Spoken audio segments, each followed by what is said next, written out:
Video में समझेंगे GST का रजिस्ट्रेशन कैसे किया जाता है, गुड्स एंड सर्विस टैक्स का रजिस्ट्रेशन। अब न्यू प्रोसेस क्या है, पहले भी मैंने इस पे वीडियो बनाई थी पर वो 2020 में बनाया था, तो वो प्रोसेस अब थोड़ा पुराना हो चुका है। जो अभी हम करके देखेंगे लेटेस्ट प्रोसेस है, क्या नया ऐड ऑन हुआ है, कैसे क्या स्टेप्स है, सारा प्रैक्टिकल लाइव करके देखेंगे रजिस्ट्रेशन कैसे किया जाता है। तो चलिए स्टार्ट करते हैं, क्योंकि टाइम ज़्यादा वेस्ट नहीं करना हमें। तो सबसे पहले वेबसाइट तो आपने देख ली, सिंपल सा कीवर्ड डालोगे आप गूगल पे जीएसटी।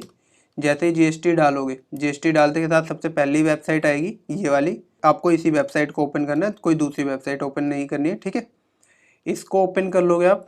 इसको ओपन करने के बाद आपके सामने ये डिस्प्ले आ जाएगी। डिस्प्ले आने के बाद आपको सिंपली नीचे स्क्रॉल करना है। स्क्रॉल करने के बाद ये देखिए यहाँ पे आ रहा है tax payer, register now, register now. तो यहाँ पे आपको कंफ्यूज नहीं हो रहा है, आपको जो करना है as a tax payer register करना है, जीएसटी टैक्स प्रैक्टिशनर का रजिस्ट्रेशन नहीं करना है आपको, ठीक है। तो आप क्या करो, टैक्स पेयर पे रजिस्टर नाउ पे क्लिक करो। रजिस्टर नाउ पे क्लिक करने के बाद सबसे पहले यहाँ पे आपसे पूछा है कि आप क्या है, तो आप यहाँ पे करिए टैक्स पेयर पे सिलेक्ट कीजिए। आप अपना स्टेट सेलेक्ट कीजिए, जो भी आपका स्टेट है। स्टेट सेलेक्ट करने के बाद डिस्ट्रिक्ट आपका क्या पड़ रहा है, उसके बाद legal name of the business as per PAN. तो जो आपके पैन कार्ड पे नाम है वो डालना है। यहाँ पे बहुत से लोग कंफ्यूज हो जाते हैं कि नाम मेरे को यहाँ डालना क्या है।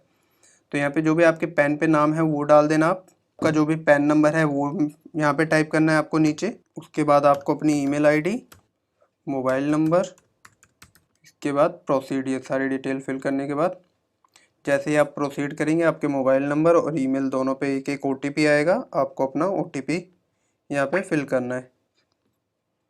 फिर प्रोसीड, ओटीपी डालने के बाद प्रोसीड, जैसे ही आप ओटीपी डाल दोगे प्रोसीड हो जाएगा। आपके सामने ये डिस्प्ले आएगी। आपको फिर इसके बाद क्या करना है, ये जो टीआरएन नंबर है इसको कॉपी कर लेना है। वैसे ही आपके ईमेल और मोबाइल पे भी भेज दिया जाता है, फिर भी आप यहाँ से कॉपी कर लो, क्योंकि हमें यहीं से प्रोसीड करना है, ठीक है। प्रोसीड कर लिया। अब इसके बाद यहाँ पे प्रोसीड पे क्लिक किया और जो आपने कॉपी किया टीआरएन नंबर वो यहाँ पे पेस्ट कर दो। पेस्ट करने के बाद आप यहाँ पे फिल कर दो। फिल करने के बाद प्रोसीड करने के बाद फिर से आपके मोबाइल और ईमेल दोनों पे सेम ओटीपी गया होगा। आप दोनों में से किसी भी एक का ओटीपी यहाँ पे फिल कर दो। ओटीपी फिल करने के बाद प्रोसीड करने के बाद अब ये हमारे पास फॉर्म ओपन हो गया। अब यहाँ पे हमें पूरा काम करना है, काफ़ी ज़्यादा काम होता है, तो इसको ध्यान से देखना। पूरा प्रोसेस बहुत इम्पोर्टेंट होता है यहाँ पे। तो इस पे आप एक्शन पे क्लिक करो। एक्शन पे क्लिक करने के बाद सबसे पहले यहाँ पे आपसे ट्रेड नेम पूछ रहा है आपका, तो ट्रेड नेम डालना है आपको। जो भी आपका को अपनी फॉर्म का नाम रखना है वो डाल देना है यहाँ पे। यहाँ पे आपसे आपका बिजनेस टाइप पूछता है कि आपकी जो फॉर्म है वो किस टाइप की है। तो यहाँ पे आपको सिलेक्ट करना है कि आपकी किस टाइप की फॉर्म है, पार्टनरशिप है, प्राइवेट लिमिटेड है, प्रोप्राइटरशिप है, क्या है। मैक्सिमम केसेस में प्रोप्राइटरशिप ही बनती है। तो यहाँ पे आप प्रोप्राइटरशिप क्लिक पे सिलेक्ट करना। डिस्ट्रिक्ट आपका ऑटो सिलेक्टेड आएगा। उसके बाद यहाँ पे पूछा है आपसे कि रीज़न फॉर रजिस्ट्रेशन, तो यहाँ पे रीजन डाल दीजिए। आपको जो भी सिलेक्ट करना है, मैं ले लेता हूँ, मेरे को इंटर स्टेट सप्लाई करनी है इसलिए मैं रजिस्ट्रेशन ले रहा हूँ। और मेरे को ये जीएसटी का रजिस्ट्रेशन कब से चाहिए, 1 अप्रैल से, कि मेरा जो रजिस्ट्रेशन है वो 1 अप्रैल से शो करे। यहाँ पे कोई आपका ऑलरेडी रजिस्ट्रेशन हो रखा है तो वो आप यहाँ पे डाल सकते हो, ठीक है। इनमें से किसी भी चीज़ में आप ऑलरेडी रजिस्टर्ड हो तो आप यहाँ पे डाल सकते हो। नहीं हो तो ये कोई मैंडेटरी नहीं है, इसको आप छोड़ दो। उसके बाद save and continue. Save and continue करने के बाद यहाँ पे आपका ये डिटेल्स फिल आएगी। उसके बाद आपको यहाँ पे फादर नेम फिल करना है, डेट ऑफ बर्थ, इसके बाद यहाँ मोबाइल नंबर, ईमेल आईडी। इसके बाद आपको अपना जेंडर सेलेक्ट कर लेना है। यहाँ पे प्रोप्राइटर डालोगे आप। इसके बाद आपके पास DIN नंबर है तो DIN नंबर मेंशन कीजिए, नहीं तो ये मैंडेटरी नहीं है। जिन पे बस रेड मार्क ये लगा हुआ है ना, ये देखिए रेड डॉट जो बना है, ये सारे मैंडेटरी है, बाकी में ऑप्शनल है। अगर आपके पास है तो डालिए, नहीं है तो कोई ज़रूरत नहीं है, ठीक।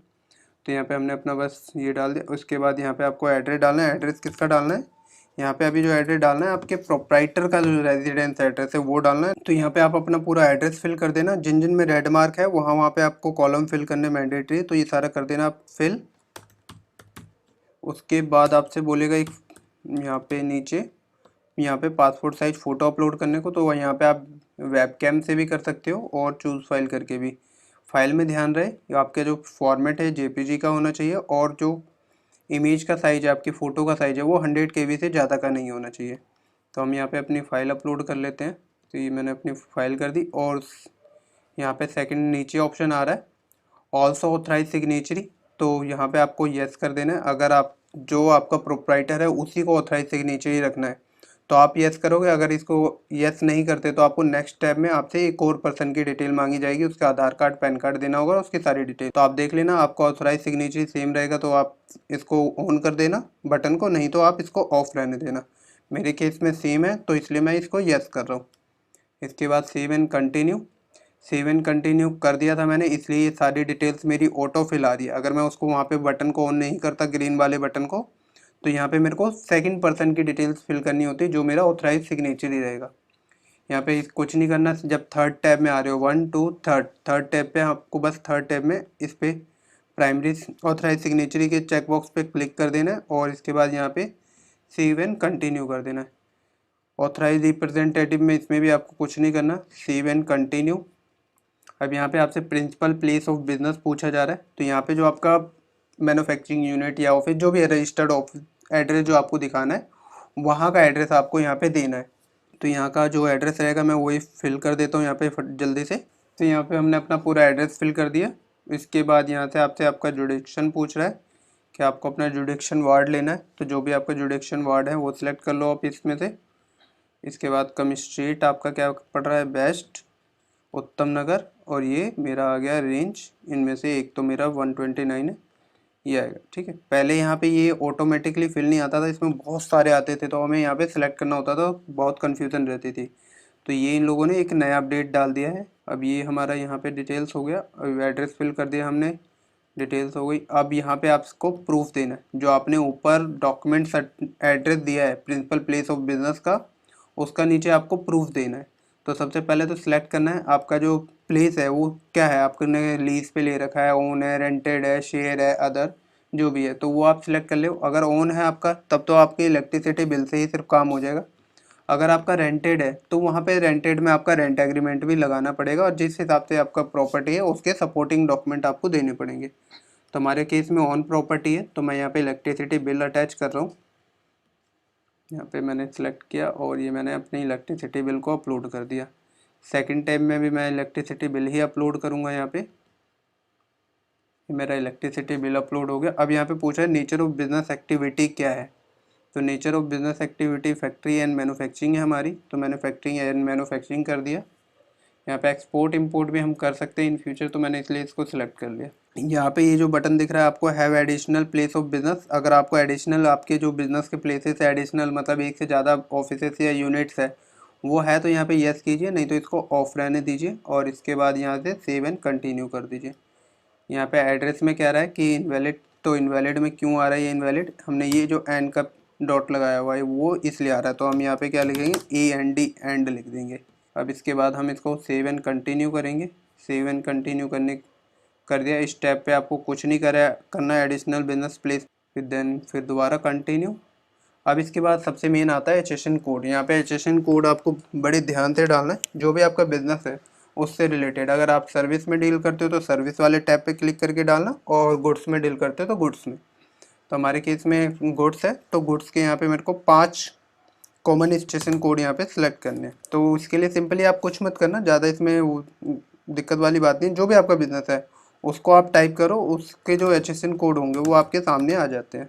जैसे कि मैंने यहाँ पे एलिवेटर्स डाल दिया तो यहाँ पे मेरे सारे HSN कोड आ गए। जैसे कि ये पहला तो आ गया मेरा ये, आप इसको ड्रॉप करना, ये ना ड्रॉप डाउन बना रहता है, काफ़ी सारे HSN कोड होते हैं, बस आपको यहाँ पे रीड कर करके अपना फाइंड करना होता है कि आपके प्रोडक्ट से रिलेटेड HSN कोड है कि नहीं है इसमें। कई बार होता है आप जो कीवर्ड डालते हो उस पर ना आए तो आप उससे मिलता जुलता दूसरा कीवर्ड डालो। जैसे मेरे में ज़्यादा एलिवेटर नहीं आ रहे तो मैं यहाँ पे लिफ्ट्स डालूँगा। ये देखिए लिफ्ट डालते ही मेरे पास काफ़ी ज़्यादा आ गया, लिफ्टिंग, हैंडलिंग, लोडिंग, अनलोडिंग, तो ये मेरा ज़्यादा बेस्ट HSN कोड बन रहा है। तो इस तरह से आप अपने जो भी आपका प्रोडक्ट है या सर्विस है उसको आप टाइप करोगे यहाँ पे सर्च वाले चैप्टर में, तो आपके जो प्रोडक्ट से रिलेटेड HSN कोड है सारे नीचे आ जाएंगे। ड्रॉप डाउन करके आप किसी भी 5 कोड को जो आपके बिजनेस से मैच करते हो उनको आप सिलेक्ट कर लेना। सिलेक्ट करने के बाद save and continue. Save and continue यहाँ पे आपको कुछ नहीं करना है, इसको ब्लैंक छोड़ देना है और सेव एंड कंटिन्यू। अब सबसे मेन पॉइंट ये आता है आपका आधार ऑथेंटिकेशन। आधार ऑथेंटिकेशन में आपको ध्यान रखना है, अगर आपका आधार कार्ड में मोबाइल नंबर रजिस्टर्ड है, आपका मोबाइल पे OTP आता है तो तब तो आपको इसे येस रहने देना है। अगर नहीं आता तो आपको इसको नो करके आपको यहाँ पे क्या करना है, अपनी ऑफलाइन केवाईसी के डॉक्यूमेंट अपलोड करने हैं। यहाँ पे जो भी आपका आधार है तो आधार सेलेक्ट कीजिए और यहाँ से अपने डॉक्यूमेंट को अपलोड कर दो, तब सेव एंड कंटिन्यू करके जाना है। अगर आपके आधार कार्ड में मोबाइल नंबर अपडेट नहीं होता है तो क्या होता है, यहाँ पे ऑफलाइन केवाईसी डॉक्यूमेंट अपलोड होते हैं और उसके बाद 21 डेज़ के अंदर अंदर जो जीएसटी का इंस्पेक्टर होता है वो आपके प्रिंसिपल प्लेस ऑफ बिजनेस पे आता है, वो पूरा वेरिफिकेशन करता है। जब उसे लगता है हाँ ओके है सब कुछ, तो वो आपके जीएसटी नंबर को अप्रूव करता है। उसके बाद आपका एआरएन जनरेट होता है।